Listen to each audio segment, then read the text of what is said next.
asalaamaaleykum nuyu na leen di leen ziar bu baax a baax yéen ñi nga xamante ne si ne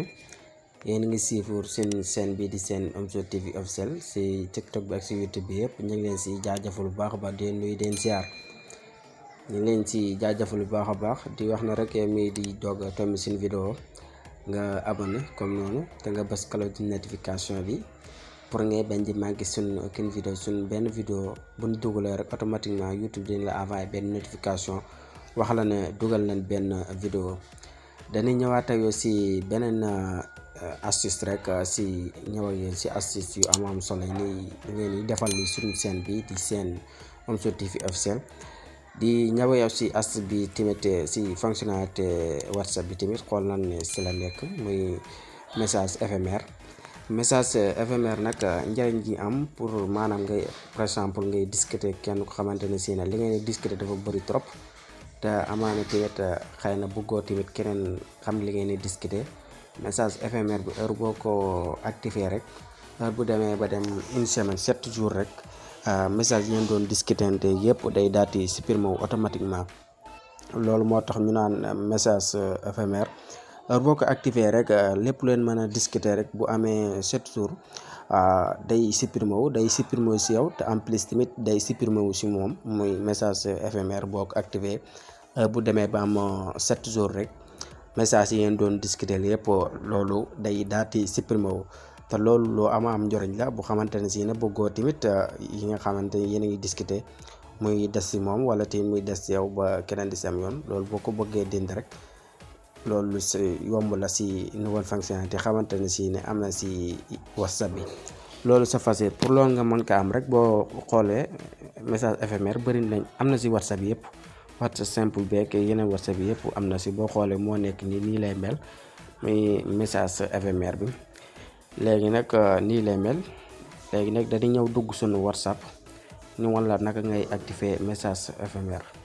pour boo ko activer rek koo mënti discuter rek ak lu mu bëri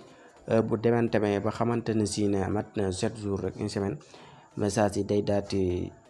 supprimer wu automatique day supprimer wu si yow te en plus tamit day supprimer wu si moom. voilà léegi dañuy def partie ñu dem génn war la naka ngay activer lii nii muy message éphémère bi naka nga koy activer te loolu c'est facile ñu def partie ñu génn.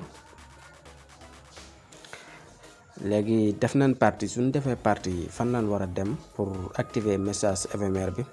léegi dañuy dem sunu WhatsApp cliquer ni sunu WhatsApp ñu vérifier sunu mot de passe empreinte bi boo xoolee ñun kii leen ëpp lu ñuy discutanteel kii nii boo xoolee muy Omzo bi nii leen ëpp su lu xamante si fi la ñu nekk di discuter lu bëri lool si na ni discuter. léegi nag ñun nag bëgg nañ li ñuy discuter fii nii yëpp ak képp ku xamante ne si rek yéen da ngeen di discuter lu bëri boo ko bëggee dindi mën nga kaa dindi. par exemple ñun kii dañuy discuter ak moom bu bëree bëri léegi bëgg nañ kaa dindi te loolu c'est facile pour ñu dindi ko nag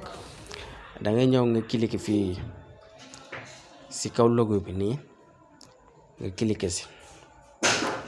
soo cliquer si kaw logo bi boo xoolee di nga gis fii message éphémère boo xoolee moo nekk nii dafa désactivé wu fii nii fi leen bëgg a ñëw ak yéen pour wax la nga activer ko heure boo ko activer rek moom heure boo leen discuter ba mat 7 jours rek automatiquement day daal di supprimer wu loolu c'est facile. léegi ñu cliquer si léegi boo si cliquer boo ñëwee da ngay fekk fii mu defal la fii suuf désactiver. léegi ñi dañ kaa bëgg activer muy message éphémère bi dañ kaa bëgg activer boo xoolee mi ngi la bindal fii activer je permettre faire sortir qu'il ne fa message disparaître de cette discussion environ 7 jours maanaam bu leen di ak lu leen mënti discuter bu amee 7 jours rek automatiquement message bi day daal di supprimer wu. distance pouvez toujours enregistrer ces messages leer boo si bëggee am yeneen ay information yu gën a leer rek nga def savoir plus bi dina la indil ak yeneen explication yi si gën a leer mais daal heure boo ko activé daal moom ak lu leen mën discuter heure bu demee ba mat discussion bi depuis de 7 jours rek day daal di supprimer wu si automatique en plus day supprimer wu si yow en plus tamit day dem supprimer wu si moom tamit heure bu demee ba am 7 jours te loolu tamit lu am njariñ la yow mi xamante ne si da ngay nekk di WhatsApp tout le temps di am koo xamante ne si ne bari nga leen di discuter daal te xëy na tamit bëggoo mu dem feneen tamit léegi moom jamono dafa xaw a doy waar moo tax yow nag heure boo ko bëggee activer nag nga ñëw fii comme jaar fi nañ la wax mi message éphémère bi léegi ñu fii ci message éphémère bi dañ koy def activer moom boo ko activer rek tuural laaj dara da nga koy activer rek nga bàyyi ko noonu léegi ñun kii ñun discuter heure bu ndee ba xamante ne si ne am na 7 jours rek automatiquement message éphémère bi day daal di supprimer wu message yëpp discussion bi day daal di supprimer wu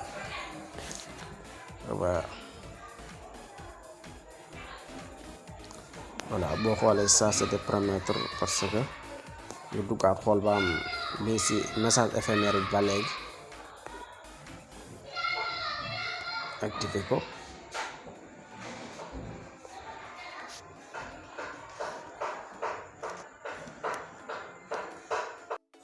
day laaj connexion léegi dañuy def ñu duggaat si ñu def activer voilà léegi activé no léegi gis nga boo fayee sa connexion tamit boo koy activé doo activé wu mais boo xoolee ñun dañoo taaluloon suñ connexion moo tax bi ñu ko activé bi ñu génnaatee dafa désactivé ba tey mais boo xoolee ñun bi ñu taalaatee suñ connexion lu ñëw xool ko rek automatiquement boo defee activé soo defee désactivé voilà yaa ngi gis day désactivé wu waaye cliqué waat boo defee activé waaye da ngay jëf parti da ngay gisaat mu activé wu voilà j'espère que ne gars yi astuce bi leer na di leen wax na rek yow mi ni seetaan fekkente ne da ngay doog a tombi suñu vidéo rek fekkente ne neex na te amal na la njariñ rek nga partage ko te partage ko sa yeneen gars yi rek ñu wax na rek bu fekkente ne tamit abonné ko nga abonné jàpp ci chaîne bi tey abonné parce que cloche de notification yi bala ngay dem di mën a gis suñu yeneen di vidéo di leen dig daje à la prochaine vidéo incha allah.